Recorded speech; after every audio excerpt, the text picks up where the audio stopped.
नमस्कार, मैं गौरव अभ्यंकर केंद्रीय विद्यालय संगठन आगरा संभाग से आज NIOS केंद्रीय विद्यालय क्रमांक 3 झांसी और स्वयं प्रभा चैनल के माध्यम से आप सबके समक्ष पुनः उपस्थित हूँ। संगीत विषय के एक बहुत महत्वपूर्ण टॉपिक आलाप और तान के संबंध में चर्चा करने के लिए। तो आलाप और तान के संबंध में चर्चा करने से पहले हम लोग ये जानने की कोशिश करते हैं कि आलाप तान क्या होता है, प्रयोग की दृष्टि से इनका क्या महत्व है। तो आलाप और तान अगर शब्दों के हिसाब से देखें तो दो अलग अलग शब्द हैं, दो अलग अलग नाम हैं, आलाप और तान। लेकिन क्या वास्तव में ये दोनों एक ही हैं या सच में अलग अलग हैं? तो अगर शास्त्र के ऊपर हम लोग विचार करें या शास्त्र की दृष्टि से विचार करें कि शास्त्र में इसकी क्या परिभाषा है कि आलाप ये होता है, तान ये होता है, तो शास्त्र के हिसाब से मान सकते हैं कि आलाप एक अलग चीज़ है और तान एक अलग चीज़ है। लेकिन जब व्यवहारिक रूप से हम लोग इसका प्रयोग करते हैं, प्रयोग इसका किस में होता है? कोई बंदिश या किसी राग को विस्तार करने के लिए या उसको प्रस्तुत करने के लिए या उसकी समय सीमा, प्रस्तुतिकरण की समय सीमा बढ़ाने के लिए। तो प्रैक्टिकली अगर हम लोग देखें तो मंच पर प्रस्तुति करते समय आलाप और तान ये एक दूसरे के साथ एकदम ब्लेंड होकर एकदम मिश्रित रूप में इसका प्रयोग होता है। कहीं कलाकार ये नहीं कहता कि अब मैं आलाप कर रहा हूँ, अब मैं तान कर रहा हूँ। गायकी में ये एक के साथ एक मिश्रित होकर अपना असर दिखाते हैं या इसमें इसको साथ में लेकर या ब्लेंड करते हुए इसका प्रयोग किया जाता है। मैं आपको उदाहरण के साथ बताना ज़रूर चाहूँगा। मैं कुछ आपको कंपोजिशंस या बंदिशें सुना रहा हूँ, आप उसके हिसाब से देखिएगा और फिर मैं आपको बताऊँगा कि आलाप तान का प्रयोग कहाँ पर किस तरह से हो जाता है, कंपोजिशन बनाने में इसका यूज़ कैसे होता है, उसको बढ़ाने में या उसका प्रस्तुतिकरण करने में या उसका प्रस्तुतिकरण का टाइम बढ़ाने में उसका प्रयोग कैसे होता है, बंदिश का क्या प्रकार है, उसके हिसाब से आलाप तान की रूपरेखा कैसे बदल जाती है या गायन शैली है या उसके हिसाब से इसका प्रस्तुतिकरण कैसे बदल जाता है, वो मैं आपको बताना चाहता हूँ। सबसे पहले मैं चलिए एक फिल्मी गाना लेता हूँ, आपको सुना रहा हूँ। देखिए एक बहुत पॉपुलर गाना है, अग्निपथ मूवी से है। अभी मुझ में कहीं बात जिंदगी जगी धड़कन नई, जाना जिंदा हूँ मैं तो अभी, कुछ ऐसी लगन इस लम्हे में है, ये लम्हा कहाँ था मेरा, अब है सामने इसे छू लूं जरा, मर जाऊं या जी लूं जरा,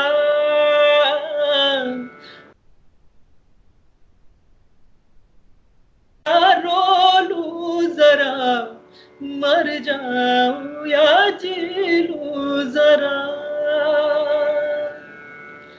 अभी मुझ में कहीं बाकी थोड़ी सी है जिंदगी। ये एक फिल्मी गाना था, पूरी तरह से फिक्स है। इसमें कहाँ पर म्यूजिक आएगा, कौन सी लाइन कितनी बार गानी है, कहाँ पर किस तरह से क्या हरकत लेनी है, सब कुछ इसमें फिक्स है। अब एक आप दूसरी बंदिश सुनिए, थोड़ा मैं तानपुरे का वॉल्यूम बढ़ा रहा हूँ।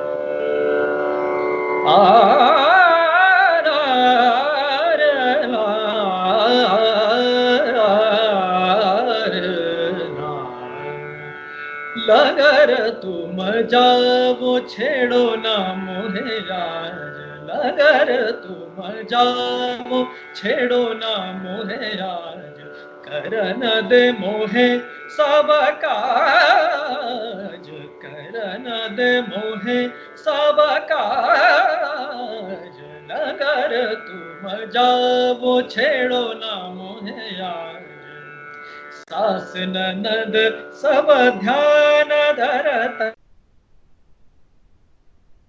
सब ध्यान धरता है, केशव सुत मुझको टेरत है, केशव सुत मुझको टेरत है, जाने दो मुझको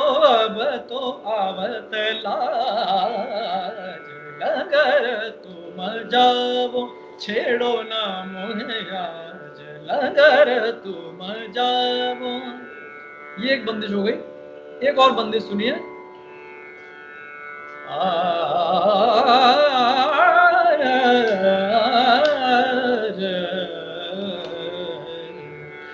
पिया तो संग न लागे रे, पिया तो संग न लागे रे, सुध बुध खोई खो सब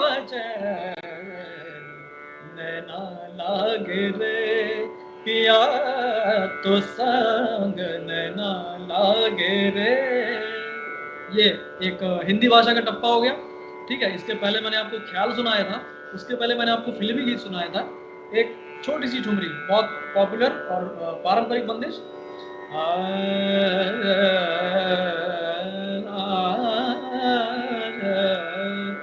सावरे ऐ जइयो, सावरे ऐ जइयो, नदिया किनारे मोरा गाँव गाँव, नदिया किनारे मोरा गाँव गाँव रे, सावरे ऐ जइयो, सावरे ऐ जइयो, ऐ जइयो सावरे।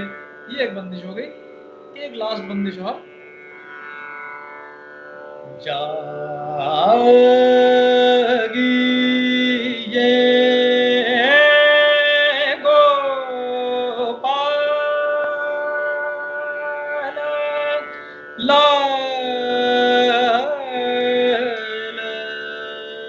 जागी ये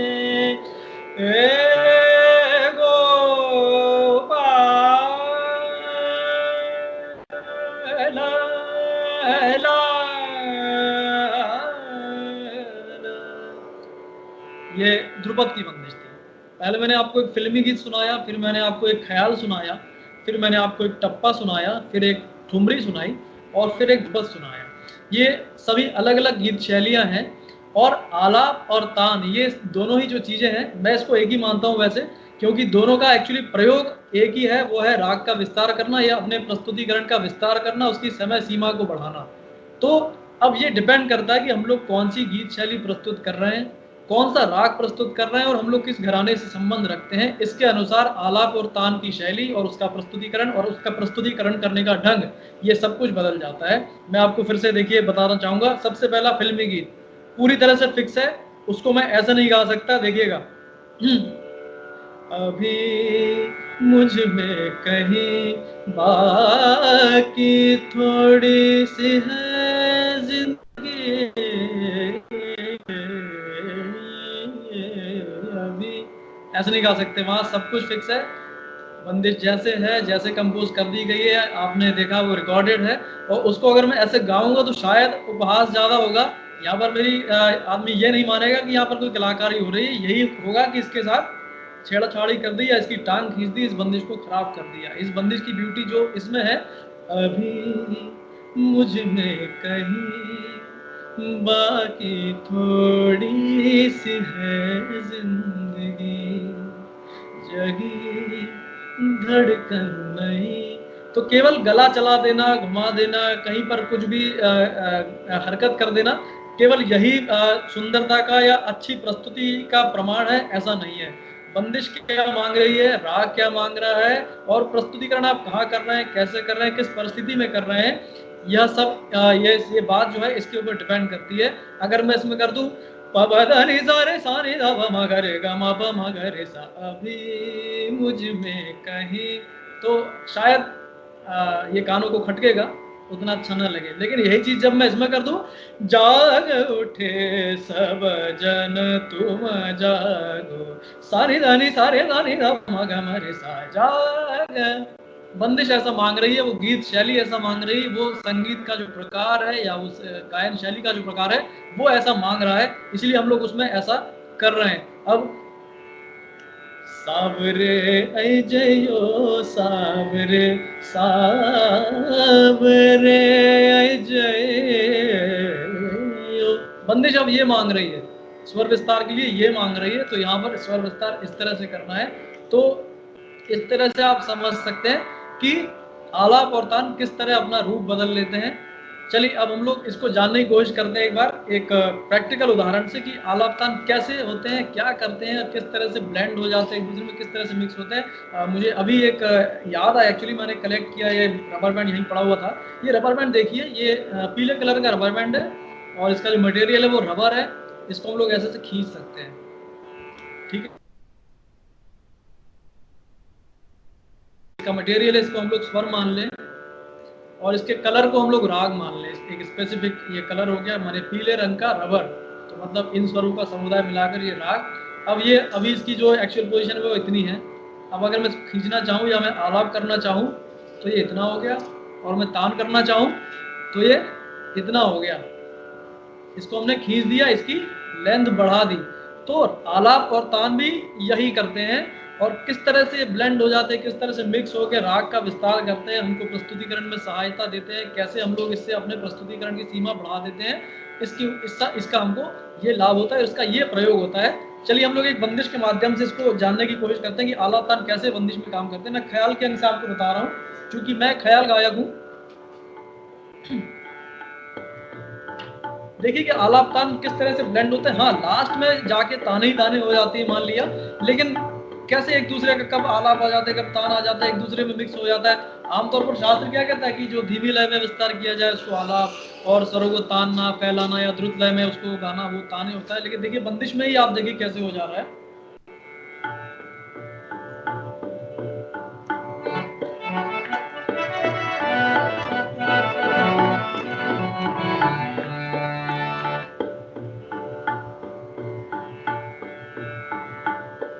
लगर तुम जाओ छेड़ो ना मोहे आज, लगर तुम जाओ छेड़ो ना मोहे आज, लगर तुम जाओ छेड़ो ना मोहे आज, करन दे मोहे सब काज।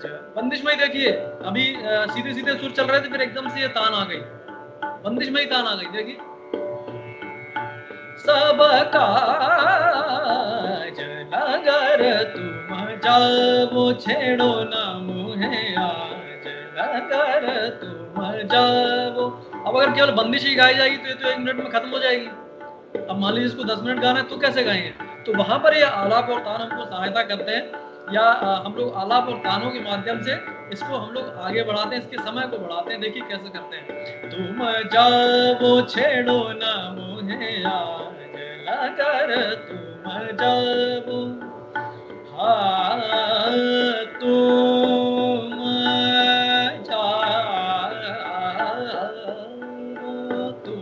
जाओ छेड़ो ना मुहे आज, लगर तुम जाओ, जाओ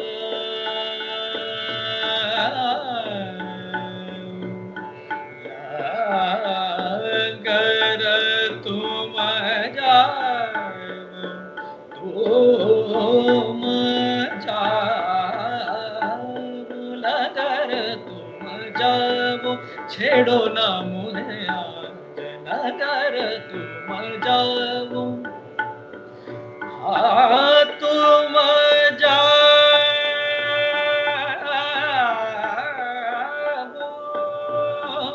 तुम जाओ। ये देखिए तेजी से ले लिया, ये तानंग आ गया। तुम जाओ, तुम जाओ, तुम जाओ, लगर तुम जाओ छेड़ो ना मुहे आज, लगर तुम जाओ। तो इस तरह से इसके स्वरों के साथ खेलते हुए मैं कितनी भी देर तक गा सकता हूँ, इस बंदिश को कितनी भी देर तक हम लोग आगे बढ़ा सकते हैं। अपनी तैयारी और हमारे पास कितना मटेरियल हम तैयार है, हम लोग ने कितने तरह से इसका संचार का हम लोग ने अभ्यास कर रखा है, इस तरह से हम लोग इसकी समय सीमा को बढ़ा सकते हैं। तो आलाप तान इस तरह से काम करता है। इसके कुछ नियम होते हैं।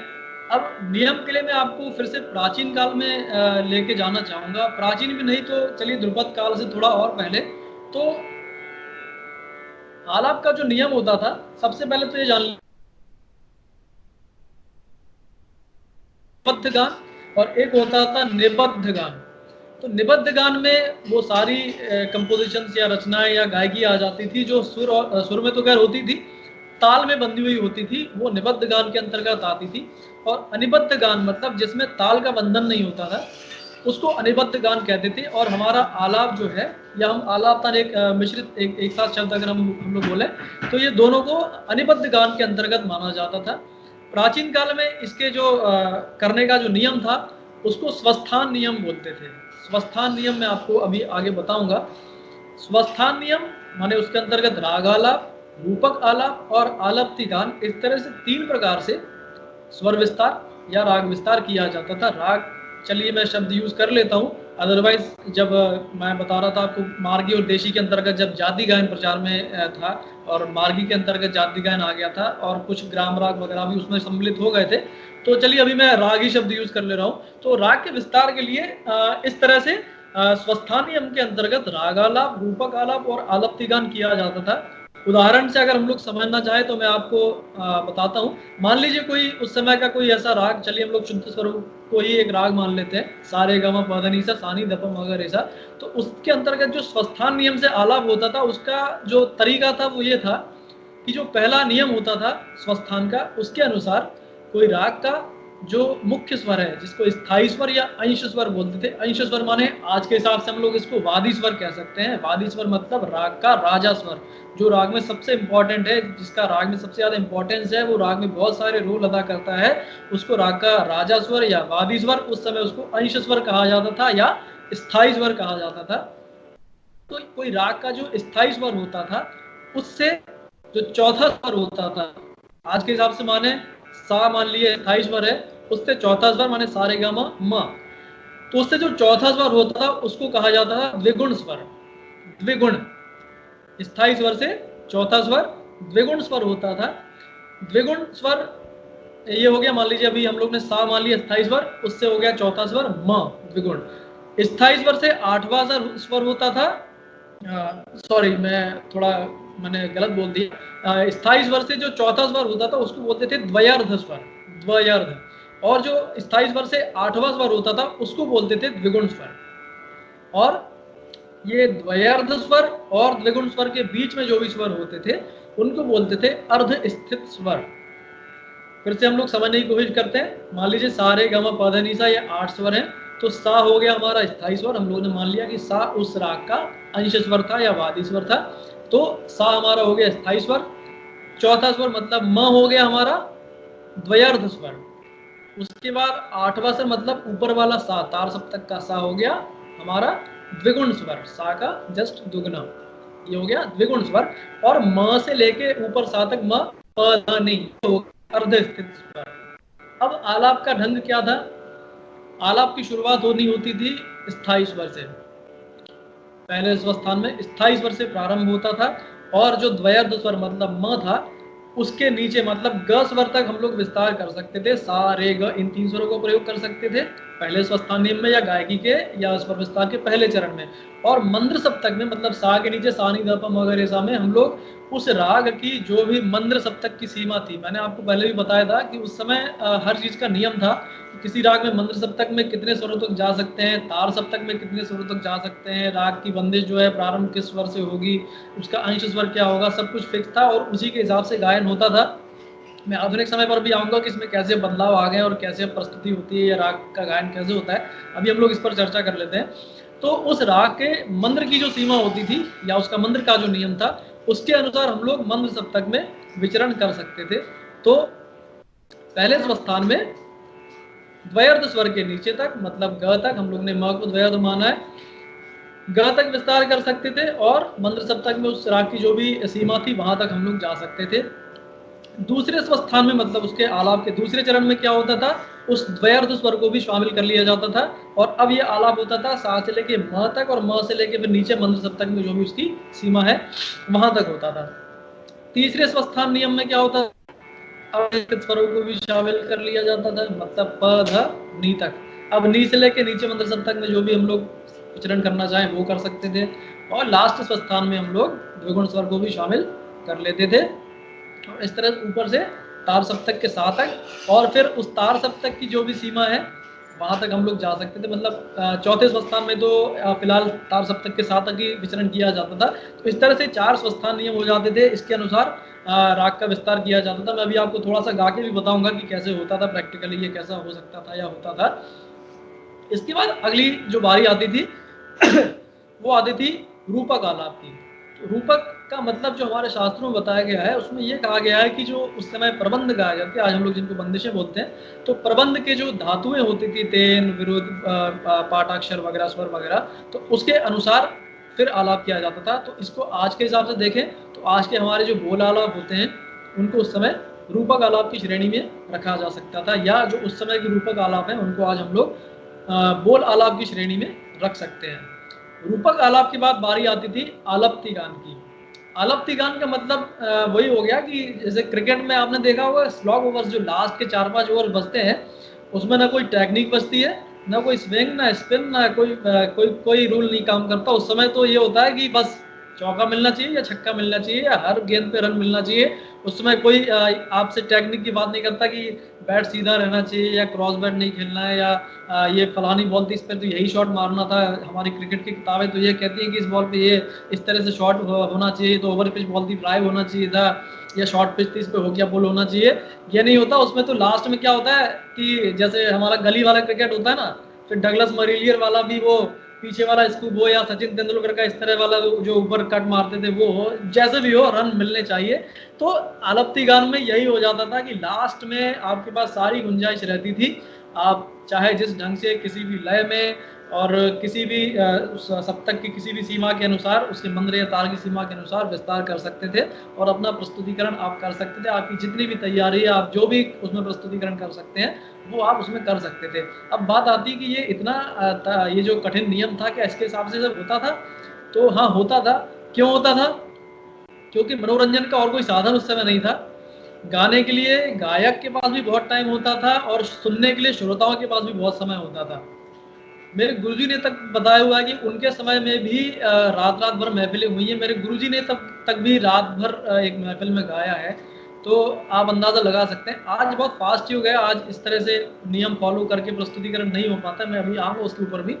तो इस तरह से उस समय स्वर विस्तार किया जाता था, समय का अभाव नहीं था, समय पर्याप्त था, इसलिए ये सारे नियम फॉलो भी होते थे। मैं आपको गा के बताता हूँ कि कैसे इस स्वस्थान नियम के अनुसार आलाप होता था।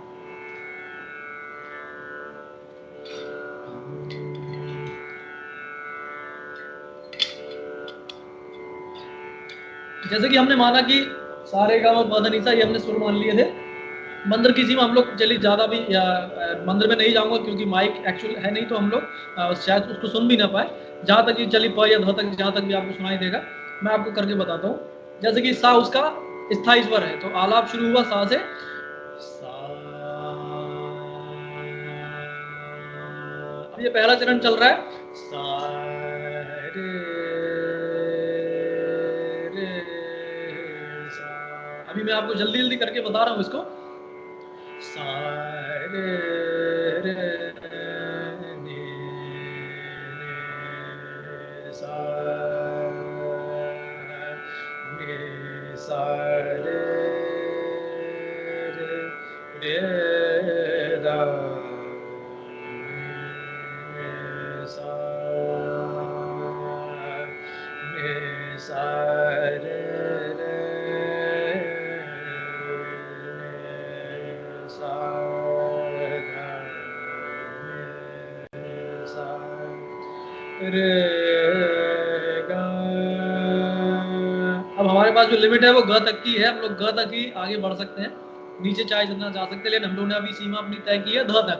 ठीक है, तो अब हमारा सारा आलाप जो होगा पहले चरण में ग से लेके मध्य सप्तक की ग से मंद्र सप्तक के ध के बीच में ही होगा। देखिए, सा रे रे रे ग सा रे रे ध ग ग रे ध नी सा रे ग। सपोज करते हैं कि हमारा पहला चरण यहाँ खत्म हो गया, पहला स्वस्थान हो गया। अब अगले में हम लोग क्या करेंगे? म भी शामिल कर लेंगे तो अब हमारे पास एक सुर और बढ़ गया। अब हम लोग म से लेके नीचे ध तक स्वर विस्तार कर सकते हैं। सा रे गा मा मा मा गा मा रे गा सा सा रे सा मा गा। इस तरह से म को भी शामिल कर दिया हम लोगों ने, ये दूसरे चरण के अनुसार या दूसरे नियम के अनुसार अलग किया। चलिए अब आगे बढ़ते हैं, हमारा तीसरा चरण शुरू होता है। अब हम लोग अर्ध स्थित स्वरों को भी यूज कर सकते हैं, मतलब हमारी जो स्वरों की सीमा हो गई वो ऊपर निषाद तक हो गई, नीचे जो भी हमने लिमिट तय की है रे गा मा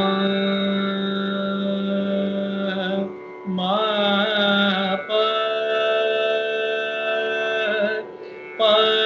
धा धा मा प पा मा गा रे गा रे सा रे गा मा प गा मा प दा नी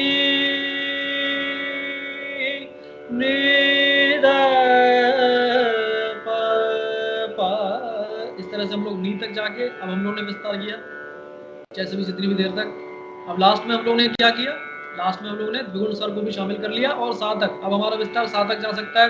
गा मा पा दा नी नी दा नी नी सा नी सा दा प दा मा रे गा मा दा प मा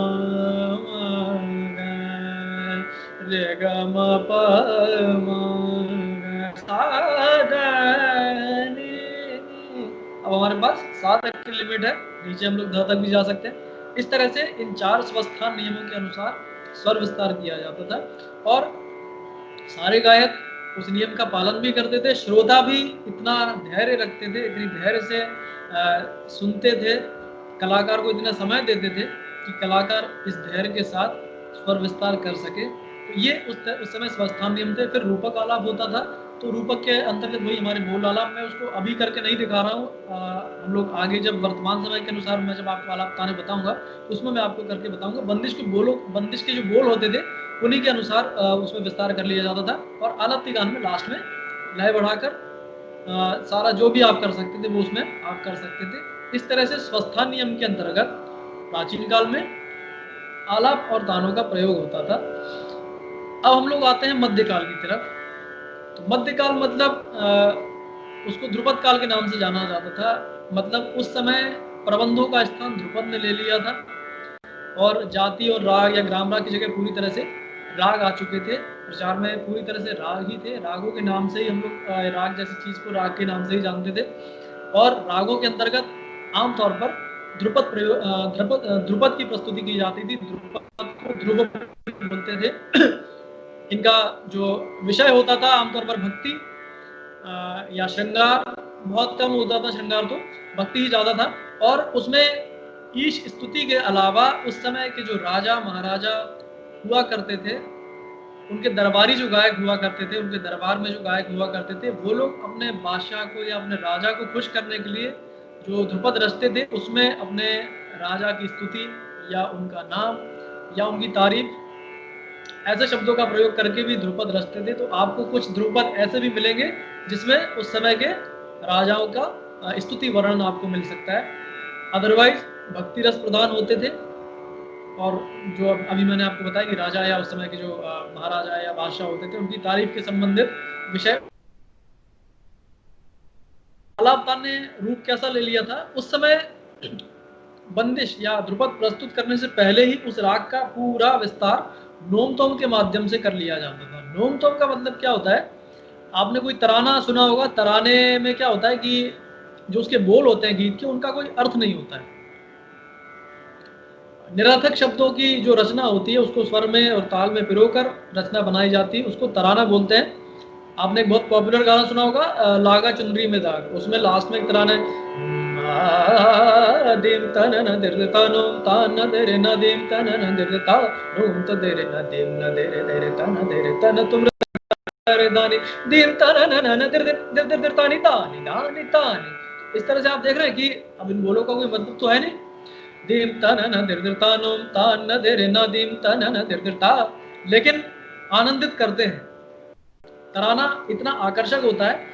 ख्याल गायक तो अक्सर मैं भी इसको प्रस्तुत करता हूँ। अक्सर मैं जब विलंबित ख्याल और छोटा ख्याल गा चुका होता हूँ, उसके बाद मैं तराना गाना बहुत पसंद करता हूँ। मुझे मेरे गुरुजी भी इसको बहुत अच्छे से गाते थे और मैंने गुरुजी का तराना बहुत फेमस था। मैंने मैं आपको बताना चाहूँगा कि मैं जिस लय में तराना खत्म करता था, गुरुजी उस लय में तराना शुरू किया करते थे। इतनी अति द्रुत लय में और एक एक बोल स्पष्ट निकलता था।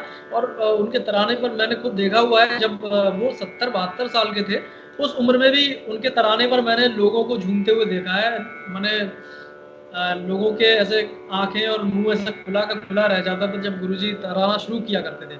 इतनी तेज लय में वो तराना शुरू करते थे। मुझे अभी तक याद है, मैं जिस लय में अभी भी शुरू करता हूँ, खत्म करता हूँ, वहां से वो शुरू करते थे उस लय से, मुझे बहुत अच्छे से याद है। तो तराना देखिए, यहीं पर हम लोग सुर की शक्ति को समझ सकते हैं कि देखिए, कविता का कोई अर्थ नहीं है, उसके जो बोल प्रयोग किए उनका कोई अर्थ नहीं निकल रहा, केवल सुरों के बीच में और ताल के बीच में उनका सामंजस्य बिठा दिया गया है, लेकिन वो कितना जबरदस्त रूप से आनंदित करते हैं।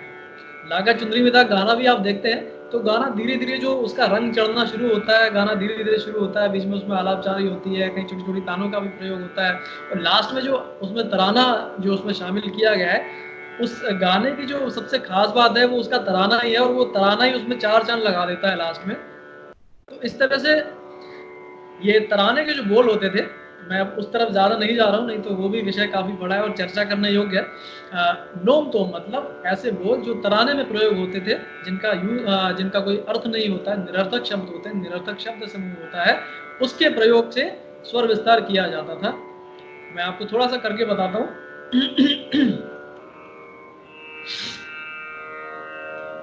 अब बात आती कि प्राचीन काल में तो स्वस्थान नियम, रूपक आलाप, आलप्ति गान या स्वस्थान नियम से आलाप होता था, या स्वर विस्तार करने का ढंग या उसका नियम ये था। ध्रुपद काल में उसका क्या नियम था वो भी जान लीजिए।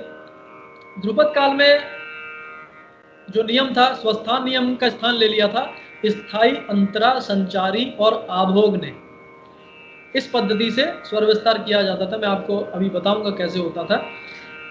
अगर आप उसको जानना चाहें अच्छे से, तो आप अगर कोई पुरानी किताबें या ऐसी किताबें जिसमें ध्रुपद वगैरह छपे हुए हों, तो आप उनको देखिएगा। उसमें कुछ ध्रुपद आपको ऐसे मिलेंगे जिसमें 3 अंतरे हुआ करते थे, जिसमें पहले पार्ट को तो मान लीजिए स्थायी होता था, दूसरा पार्ट अंतरा होता था, तीसरा पार्ट संचारी होता था, और चौथा पार्ट आभोग के नाम से जाना जाता था। इस तरह से आपको कुछ पुराने ध्रुपदों में 4 पार्ट्स मिलेंगे, स्थायी, अंतरा, संचारी, आभोग। तो वास्तव में उन बंदिशों की रचना या उन ध्रुपदों की रचना भी उन्हीं नियमों के अनुसार, स्थायी, अंतरा, संचारी और आभोग के नियमों के अनुसार ही हुआ करती थी। तो अगर इसको आपको और अच्छे से जानना है तो आप पुराने ध्रुपदों पर भी दृष्टि डाल सकते हैं। कोई किताब, क्रमिक पुस्तक मालिका, इसमें बहुत अच्छी किताब है, मैं आपको बताना चाहूँगा। स्वर्गीय श्री पातखंडे जी द्वारा उसमें संकलित बंदिशें हैं।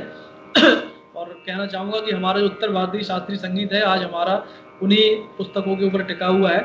जो क्रमिक पुस्तक मालिकाएं 6 भाग हैं, उसमें बहुत सारी बंदिशें आपको इस तरह की देखने को मिलेंगी, ध्रुपद और धमार टाइप की।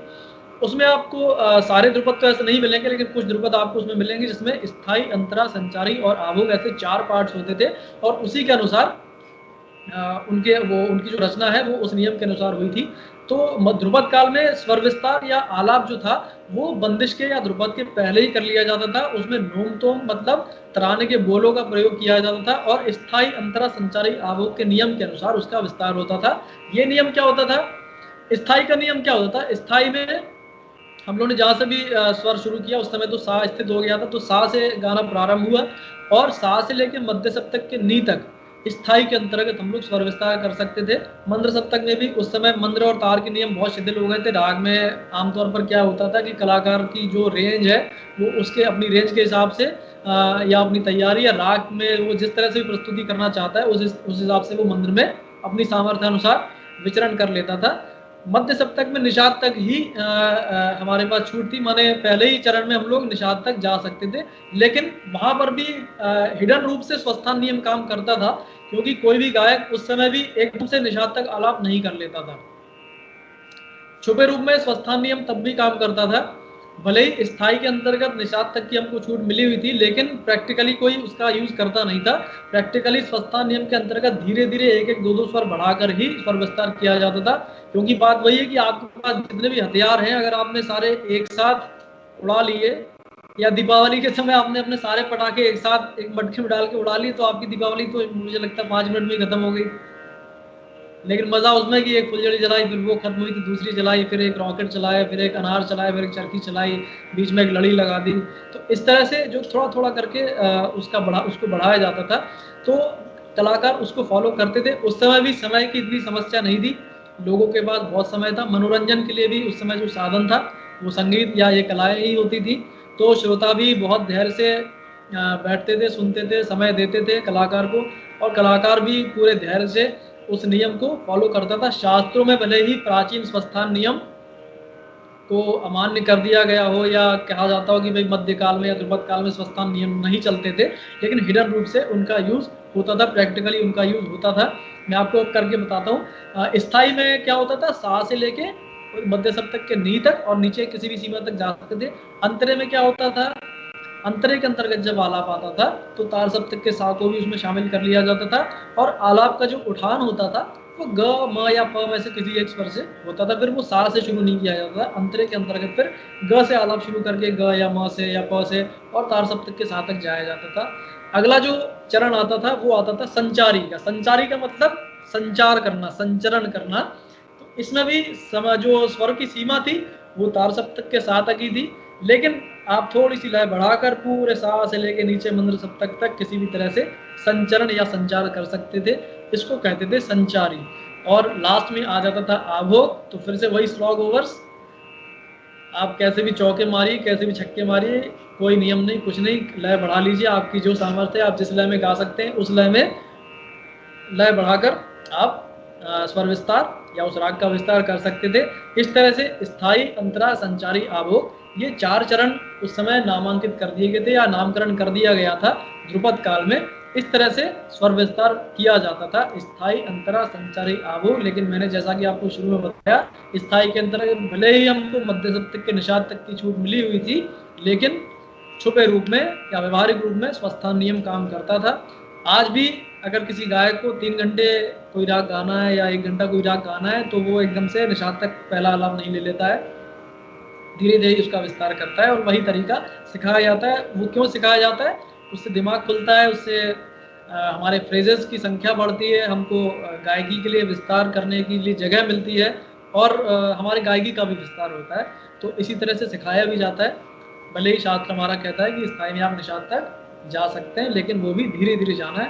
अब मैं आपको नोम तुम करके बताता हूँ कि ध्रुपद काल में, ध्रुपद से पहले नोम तुम किस तरह होता था। मैं आपको 2-4 मिनट में ही गा के बता रहा हूँ।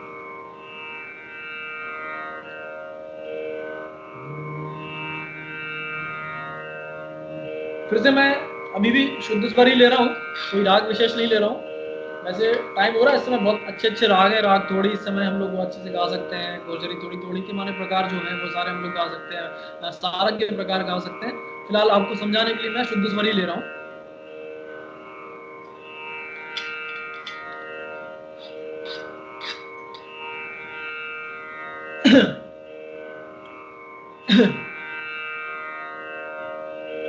स्थाई, अंतरा, संचारी और आभोग के अनुसार किस तरह से विस्तार होता था वो देख लीजिए। नोम तोम से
इस तरह से धीमे धीमे एक एक सुर बढ़ाकर अभी तो मैं प तक ही था और आगे नी तक जाएंगे।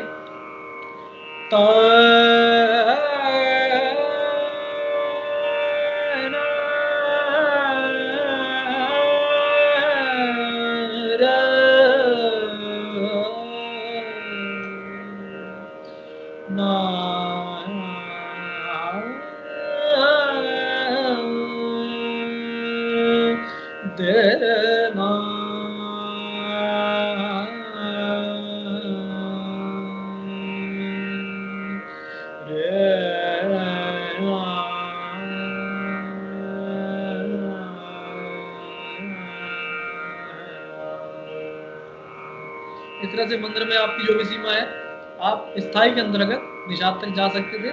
अंतर के आलापों में सा को भी शामिल कर लिया जाता था।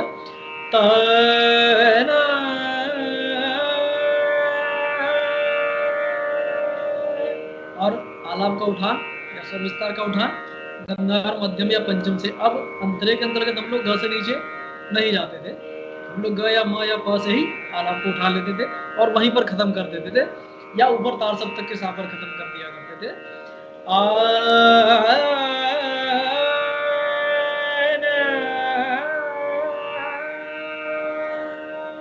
इस तरह से आप सा को शामिल करके और ग से प के और सा के बीच में स्वर विस्तार कर लिया करते थे।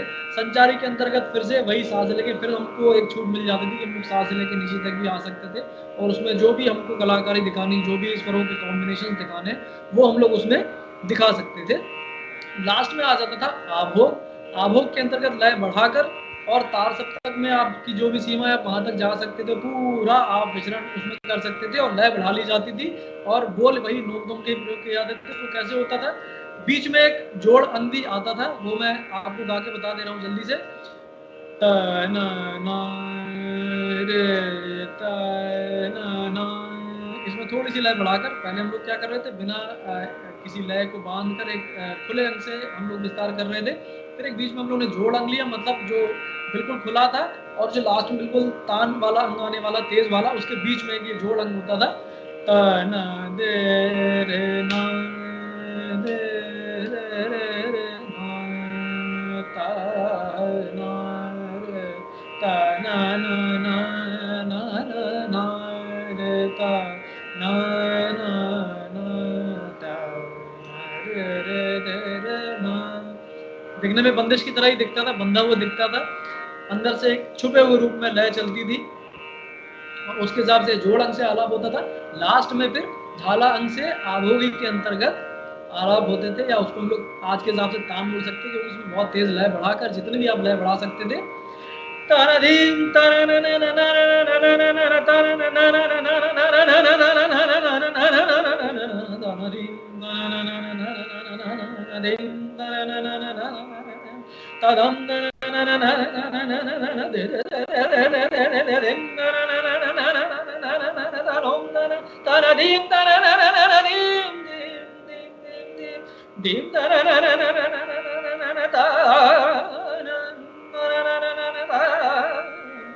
इस तरह से जितनी भी लय आप बढ़ा सकते थे उसके हिसाब से आलाप या नोमतोम किया जाता था। तो इस तरह से ध्रुपद काल में जो आलाप था वो इस तरह से होता था। बंदिश के पहले ही, मतलब ध्रुपद शुरू करने से पहले ही इस तरह से नोमतोम के माध्यम से राग का पूरा विस्तार कर दिया जाता था, और फिर बंदिश शुरू करके उसमें बोल बाट, उपज या बनाव या लयकारी वगैरह का प्रयोग करके वो बंदिश प्रस्तुत की जाती थी। चलिए अब हम लोग आधुनिक समय पे आते हैं कि आधुनिक समय में क्या है। तो शास्त्र की अगर बात करें तो फिर से आधुनिक समय में नियम वही काम कर रहा है, स्थाई, अंतरा, संचारी, और आभोग। और फिर मैंने बताया छुपे रूप में स्वस्थान नियम भी काम कर रहा है। डिपेंड करता है कि आपको क्या गाना है, कितनी देर गाना है और कहाँ गाना है, ऑडियंस कैसी है। समय बिल्कुल बदल चुका है। आज शास्त्र में लिखा है कि स्थायी अंतर संचारी आभोग के हिसाब से आपको आलाप करना है, लेकिन पता चला कि किसी आपको प्रोग्राम में गाना है, वहाँ आपको आधा ही घंटा मिला है और आधे घंटे में ऑडियंस ऐसी है कि वो आपको 2 मिनट भी देना नहीं चाहती। ऐसी परिस्थितियां बहुत आजकल फेस करने को मिलती है, आपको 2 मिनट भी देना नहीं चाहती है। माने अगर आपने पहले 2 मिनट में रंग जमा लिया और कुछ ऐसा करके दिखा दिया कि हाँ ऑडियंस को लगे कि हाँ भाई कुछ अच्छा सुनने को मिलने वाला है, तब तो ऑडियंस बैठेगी, नहीं तो अदरवाइज ऑडियंस इतना टाइम आजकल नहीं देती है। और झांसी में तो मैं जहाँ रहता हूँ, यहाँ तो मेरे गुरुजी कहते थे कि यहाँ की ऑडियंस इतनी खतरनाक है कि अगर आपने झांसी में ऑडियंस को रोक लिया तो आप दुनिया में कहीं भी अच्छा गाना गा सकते हैं। झांसी की ऑडियंस तो इतनी ज़्यादा, एक तो यहाँ पे मरम्मत के लोग बहुत हैं, संगीत की जानकारी लोग बहुत रखते हैं और बहुत शौकीन लोग हैं, संगीत का शौक रखने वाले लोग हैं। तो कोई भी कलाकार यहाँ पर टिक जाए ऐसा संभव नहीं है। ऐसा मैंने भी अपने इस छोटे से यात्रा में देखा है कि बड़े बड़े यहाँ पर नामचीन लोग भी आए, लेकिन वो यहाँ पर फ्लॉप हो गए क्योंकि झांसी की ऑडियंस ने उनको नकार दिया, उन्होंने उनको समय नहीं दिया। पहले मिनट से अगर रंग नहीं जमा पाए महफिल में तो आप झांसी की ऑडियंस को रोक नहीं सकते। तो ये यहाँ की खास बात है। तो लेकिन इससे एक फ़ायदा भी हुआ है कि हम लोग को काफ़ी कुछ सीखने को भी मिला है। तो आधुनिक समय में अब क्या हो गया है, स्थायी अंतरा संचारी आभोग के अंतर्गत नियम है, उसके अनुसार आलाप करना है, बशर्ते कि आपको इतना समय मिल रहा है। मैंने अभी तक के अपने जितने भी प्रोग्राम से उसमें शायद 4-5 बार ही उस नियम का पालन करते हुए प्रस्तुति दी है, क्योंकि वो मंच कुछ ऐसे थे जहाँ पर मुझको समय मिला तो वहाँ पर मैंने उसको फॉलो किया। अदरवाइज अब क्या होता है वो मैं आपको करके बता रहा हूँ कि अब अगर प्रोग्राम शुरू कर रहे हैं, कोई कोई भी राग है, तो उसमें हम लोग क्या करते हैं या हम लोग को क्या करना पड़ता है वो मैं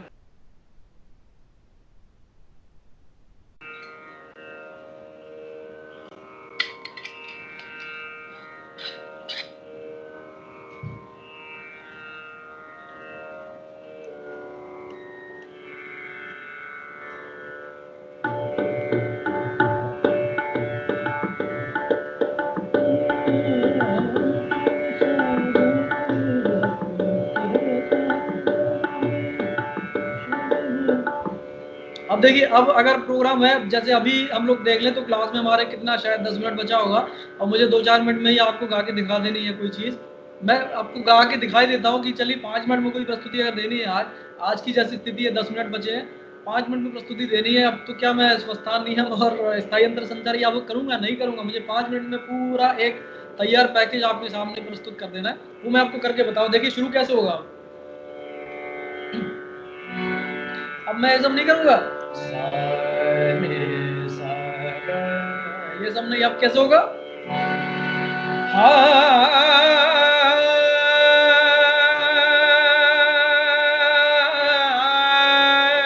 राग सोनी प्रस्तुत कर रहा हूँ, एक स्वरचित बंदिश है।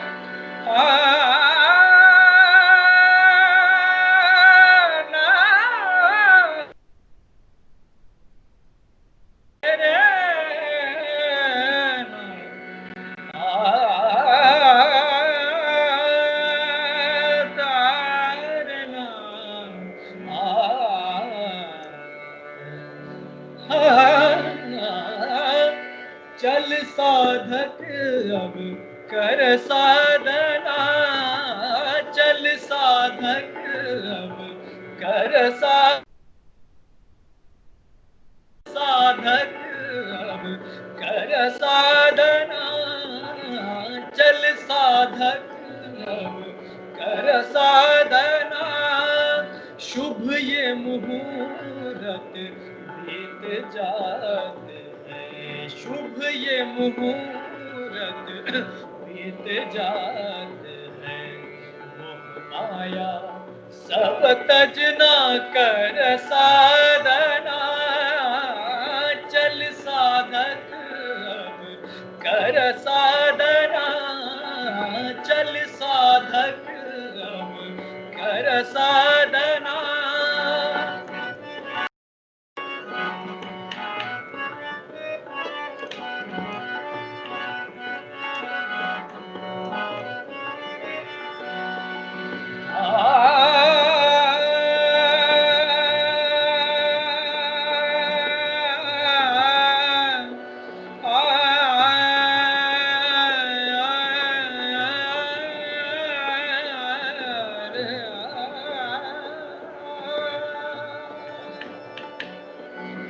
असल का धन है विद्या की सिद्धि, असल का धन है विद्या की सिद्धि, सिद्धि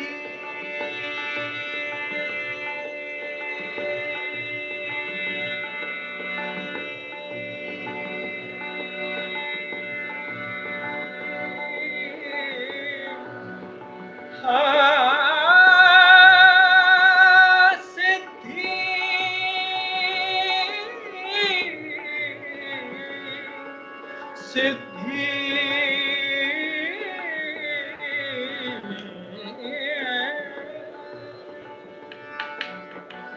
असल का धन है विद्या की सिद्धि, तप करके पावेगा सुबुद्धि, तप करके पावेगा सुबुद्धि, कनक सुहाग में तपना कर साधना, चल साधक हम कर साधना, चल साधक हम कर साधना।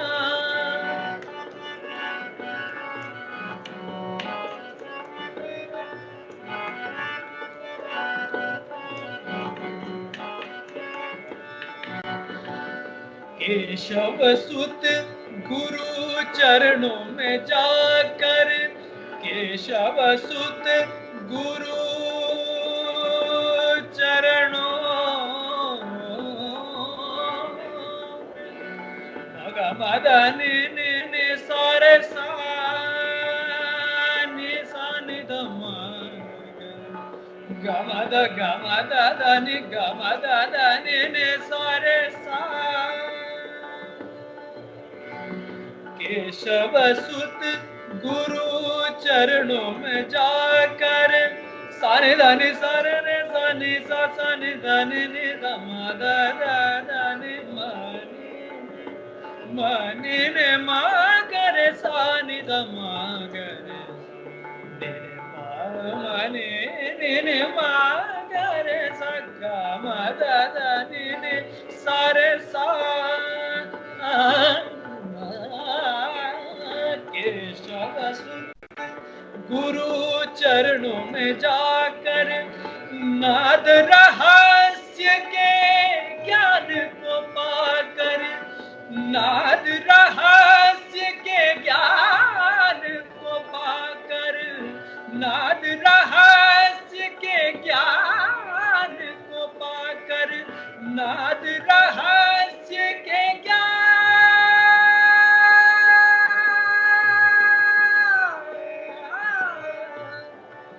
ज्ञान को पाकर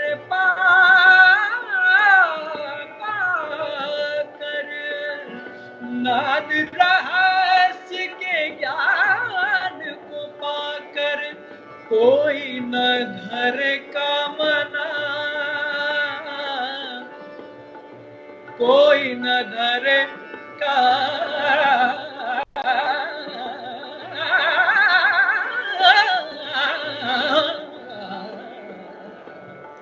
कोई, ये देखिए तान भी प्रयोग हो गई, कोई न धरे कामना कामना, चल साधक कर साधना, चल साधक कर साधना, कर साधना, कर साधना।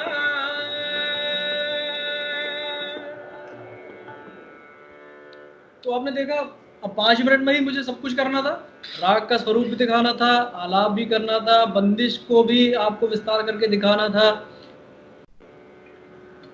गायकी भी दिखानी थी, ताने भी दिखानी थी, गमक के प्रकार भी दिखाने थे। गमक मैं भी आपको थोड़ा सा जल्दी से बता दूंगा, गमक भी करके दिखाने थे।